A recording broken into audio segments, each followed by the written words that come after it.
సిద్ధమైనప్పుడు ప్రభు నోహానుతో ఇలా అన్నాడు, నీవు నీ కుటుంబమనంతా తీసుకొని ఓడలోకి వెళ్ళు. ఈ ప్రపంచమంతట్లో నీవొకడివే మంచివాడివి. జంతువుల్లో పక్షుల్లోని ప్రతి జాతుల్లో అర్పించదగిన వాటిలో నుంచి 7 జతలను ఓడలోకి తీసుకుని వెళ్ళు. మిగిలిన వాటిలో 1 జతను మాత్రమే నీతో తీసుకుని వెళ్ళు. ఈ విధంగా జంతువుల్లో పక్షుల్లో ప్రతి జాతిని సజీవంగా కాపాడవచ్చు. తర్వాత వాటిని పుట్టే పిల్లలతో ప్రపంచం నిండుతుంది. ఇంకా 7 రోజుల్లో నేను వర్షం కురిపిస్తాను. అది 40 రోజులు తెరపకుండా కురుస్తుంది. దానికి జీవరాశులని చచ్చిపోతాయి.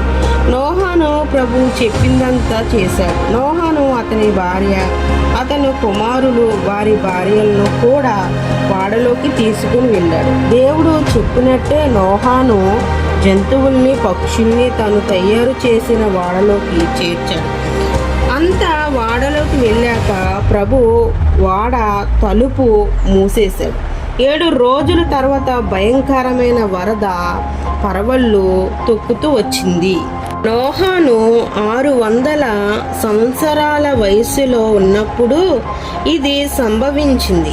40 రోజులు ఎడతెరిపి లేకుండా కుండపోతగా వర్షం కురిసింది. భూమి కింద ఉన్న నీరు, ఆకాశం నుంచి కురిసిన నీరు ఏకమై భయంకరమైన ఉప్పెనలా మారింది. ఆ వరదకు నీరు బాగా పెరిగి పర్వతాలన్నీ మునిగిపోయాయి. అన్నిటికంటే పైన పర్వతానికి 7 మీటర్ల ఎత్తున నీరు నిలిచింది. కానీ నోహాను ఎక్కిన ఓడ మాత్రం నేల మీద తేలింది. 150 రోజుల పాటు నీరు అలానే భూమి మీద నిలిచి ఉంది. దేవుడు ఓడలో ఉన్న నోహానును అన్ని రకాల జంతువుల్ని పక్షుల్ని మరచిపోలేదు. భూమి కింద నుంచి పైకి వచ్చే నీరు, ఆకాశం నుంచి కురిసే వర్షం కూడా ఆగిపోయింది. నీరు క్రమంగా తగ్గిపోవటానికి 150 రోజులు పట్టింది. ఆఖరికి ఆరారతు పర్వతం మీద ఆ ఓడ నిలబడి ఉంది. నీరు క్రమంగా తగ్గినప్పుడు కొండల శిఖరాలు కొద్దిగా కనిపించాయి. 40 రోజుల తర్వాత నోహాను ఒక కిటికీ తెరచి బొంత కాకిని బయటికి వదిలేశాడు. ఆ కాకి మళ్ళీ వెనక్కి రాలేదు. నీళ్లు పూర్తిగా తగ్గిపోయేదాకా నేల మీద అలా తిరుగుతూనే ఉంది. తరువాత నేల ఆరిందేమో చూద్దామనే నోహాను మళ్ళీ ఒక పావురాన్ని వదిలేశాడు. ఇంకా భూమి మీద నీళ్లు ఉన్నాయి. ఆ పావురం ఎగురుకుంటూ మళ్ళీ వెనక్కి వచ్చేసింది. నోహాను ఆ పావురాన్ని అందుకొని ఓడలో పెట్టుకున్నాడు. వారం రోజులు అయ్యాక మళ్ళీ ఆ పావురాన్ని బయటికి వదిలేశాడు. అది తిరిగి తన నోటికి ఒక లేత ఆకు కరుచుకొని సాయంకాలానికి నోహాను దగ్గరికి వచ్చింది. ఇకప్పుడు నోహాను నీళ్లు బాగా తగ్గిపోయాయని తెలుసుకున్నాడు. మరో వారం రోజుల తర్వాత ఆ పావురాన్ని బయటికి వదిలాడు. ఈసారి ఆ పావురం వెనక్కి తిరిగి రాలేదు. అప్పుడు నోహాను ఓడ తలుపు తెరచి చుట్టూ బయటికి చూశాడు. నేల మీద తడి అంతా ఇంకిపోయి ఆరిన నేల కనబడింది. చివరికి నేల పూర్తిగా ఎండిపోయింది. అప్పటికి నోహాను వయసు 601 సంవత్సరం.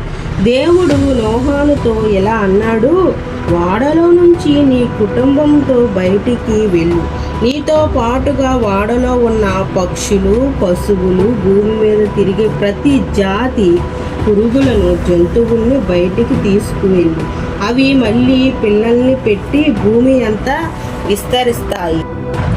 అప్పుడు నోహాను తన కుటుంబంతో కలిసి ఓడలో నుంచి బయటికి వచ్చాడు.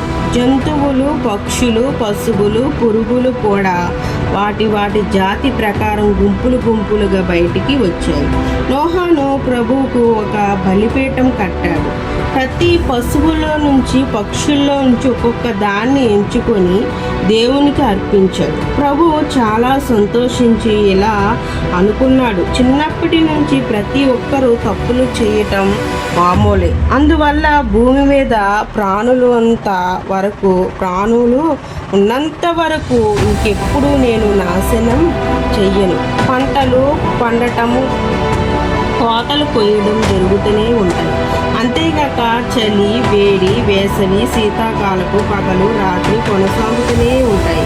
నా వాగ్దానం గుర్తును చూడు. నిబంధన అనే మాటకు దేవునికి, ఆయన ప్రజలకు సంబంధించిన అతి ప్రాముఖ్యమైన వాగ్దానం అని అర్థం. సాధారణంగా ఒక ఒప్పందం జరిగినప్పుడు దానికి సంబంధించిన వాగ్దానాన్ని జ్ఞాపకం చేయడానికి ఏదో ఒక గుర్తు ఉంటుంది.